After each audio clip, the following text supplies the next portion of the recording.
Mēs cerējām viņu šeit satikt. Tu vienmēr apgalvo, ka Karlsons, kurš dzīvo uz jumta, ir izdomā. To tu teici jau vakar. Nu, protams, viņš ir izdoma. Bet ja nu viņš nav izdoma... Skaidrs, ka Karlsons ir izdoma. Nē, nav viss. Kas tas? Vai tavā skapī ielaikt gailis? Es sataisīšu durvis un palūkošos.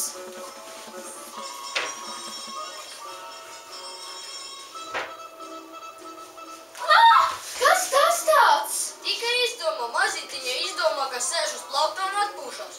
Vai tas ir... Vai tas ir Karlsons, kas dzīvo uz jumta? Protams, kas cits?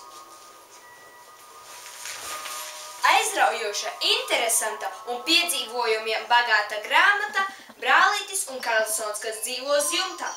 Lasiet! Priecājieties! Smējieties! Kopā ar Brālīti un Karlsonu, kas dzīvo uz jumta!